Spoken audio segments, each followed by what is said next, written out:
Les objets qui nous entourent absorbent et reflètent une partie de la lumière qu'ils reçoivent.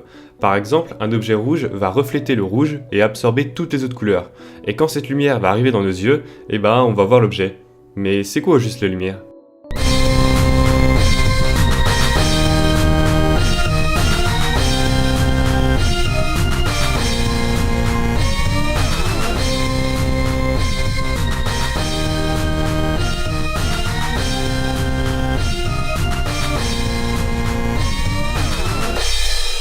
Alors déjà, la lumière, c'est une onde électromagnétique. Contrairement aux ondes mécaniques comme le son ou les vagues, elle peut se déplacer dans le vide. Et c'est plutôt une bonne chose, parce que sinon le soleil ne pourrait pas nous réchauffer et on serait pas là pour en parler. Mais un truc que pas mal de gens savent pas, c'est que la lumière visible, c'est qu'une infime partie du spectre électromagnétique.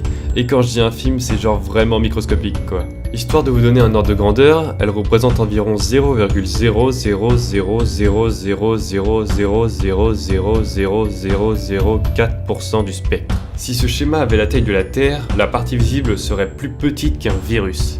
Bref, tout ça pour dire que les trois petites couleurs qu'on voit là sont absolument rien comparé à tout ce qui existe. D'ailleurs, en parlant de ça, je dois vous dire que ça n'existe pas les couleurs. Et ouais, c'est notre cerveau qui les invente à partir des informations qu'il reçoit. En vrai, tout ce qu'il y a, c'est des longueurs d'onde.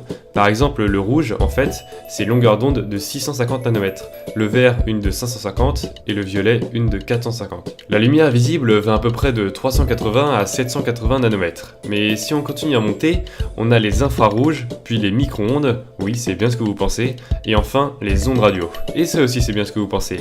Si on pouvait percevoir les ondes radio, on les entendrait pas, on les verrait. Mais si on va dans l'autre sens, on a les ultraviolets, vous savez ceux qui peuvent vous brûler la peau, puis les rayons X, les radios, tout ça, et enfin les rayons gamma. Et tout ce qu'on vient de voir, c'est toujours de la lumière exactement comme la lumière visible. Bref, jusqu'à maintenant on a vu la lumière comme une onde, mais en fait c'est pas vraiment une onde. Déjà elle peut se propager dans le vide, mais en gros le truc c'est qu'elle est composée de minuscules boules d'énergie qu'on appelle des photons. En fait la lumière elle a à la fois le comportement d'une onde et d'un corpuscule. C'est ce qu'on appelle la dualité onde-corpuscule, et ça s'applique pas seulement à la lumière, mais on en parlera dans une autre vidéo.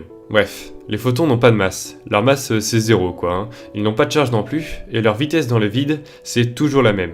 Quel que soit le photon, quelle que soit la longueur d'onde, et surtout, quel que soit le point de repère. C'est 299 792 458 mètres par seconde, soit C pour célérité. C'est d'ailleurs la vitesse maximale auquel un objet peut aller, car pour atteindre cette vitesse, il faut une énergie infinie.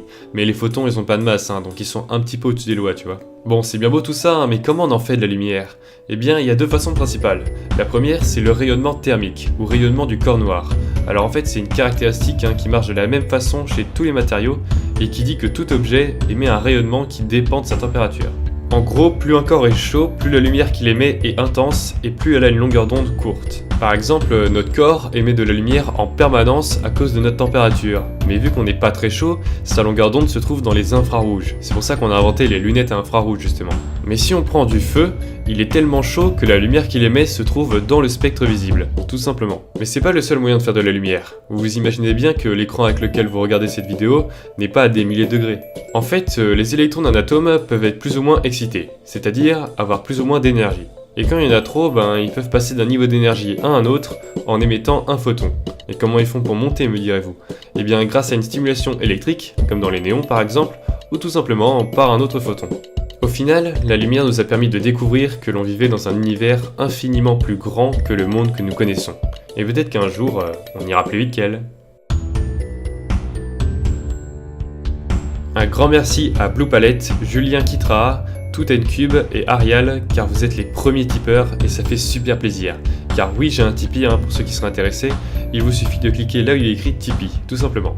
Bon, sur ce, à la prochaine, et n'oubliez pas que la curiosité est la plus grande des qualités.